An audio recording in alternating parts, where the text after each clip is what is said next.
Today, I'm going to show you this simple menu secret that your guests are going to love, and it's going to make you more money. All right, how you doing today? Dave Allred, The Real Barman here from barpatrol.net and therealbarman.com. I promise you that you're going to love this video today because this is a solution for your menu that's going to make things easier on you and everyone who works for you. All right, but most important, it's going to change your profits, right, in a good way, in like the upwards way that we all like. Okay, so what is this secret? Well, it's so simple, it's almost silly. And at first, you might be resistant to it, but I want you to watch the video all the way through so you can see the reasons behind my logic. Okay, so the magical action you need to take to make all this happen is you need to make your menu smaller. And I can hear you right through the screen right now. You're like, that's it, Dave? Make my menu smaller? That's ridiculous. How's that going to ignite my profits? Well, here's how. Okay, reason number one, a smaller menu with fewer options eliminates decision fatigue. And yes, decision fatigue is a real thing.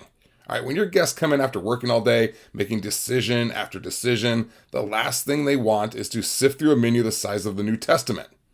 Okay, have you ever been to the Cheesecake Factory? It takes like 35 minutes to decide what to order. Their menu's like 15 pages. It's ridiculous. All right, with a smaller, simpler menu with fewer choices, guests can decide and order quickly, and it actually makes them happy. Have you ever seen the line for an In-N-Out burger? It's like 29 cars long, no matter what time of day, no matter where it's located. And you know how many menu items In-N-Out has? 5. All right, they have 5 things on their menu.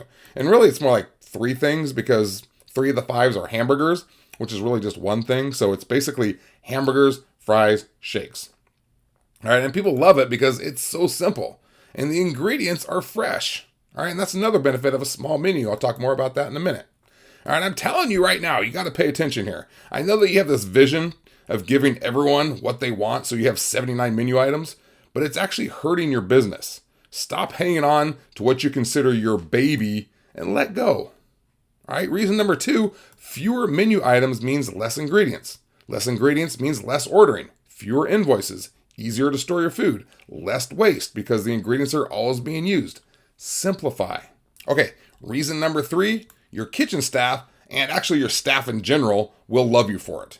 And instead of having to know and memorize dozens of dishes, which leads to mediocrity, the chef can now specialize and become an expert at the few dishes on the menu.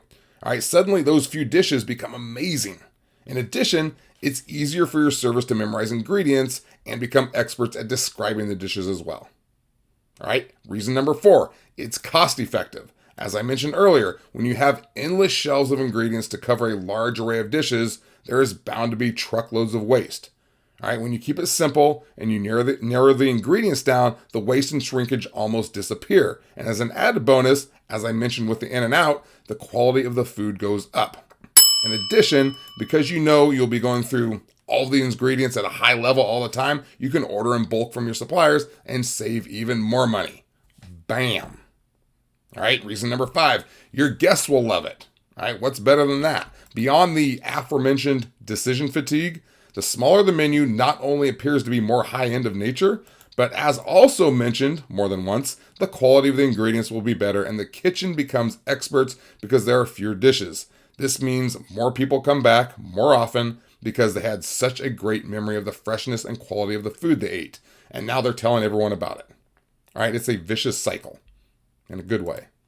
I'm not, can vicious be good? I don't know. Never mind. Let's go into the final reason. Reason number 6, with a small menu, it's very easy to change on a seasonal basis if you want. All right, changing a large menu is very overwhelming. Okay, so if you are married to the idea of a big menu, I say go for it. All right, but a large menu breeds a large number of problems also. All right, now before I go, I'm going to use my ESPN and predict your next question, which is, well then Dave, how many menu items should I put on my menu? Well, there's no magic number here. For a more upscale restaurant, like 8 to 10 items would be good. That's good to shoot for, maybe 12. You could have 2 to 4 appetizers, some salads, around 4 to 5 entrees, 1 to 3 desserts. You can play around with that combination. You know, a sports bar, they might have a few more. They have, appetizers on there and burgers and sandwiches and salads. So maybe the 15 to 18 items, maybe 20 at the most. At the very least, think about trimming your current menu by 30 to 40%. It's going to make everyone's life easier. It will make your guests happier, and it will simply make you more money. All right? Just let go of that crowded menu you have. All right, it's going to be okay. I promise. All right, I hope that all makes sense, and I hope this gets you thinking a little bit more about your menu and how you can make money from it. All right, thanks for hanging out with me today. I am going to see you next time. I'm out.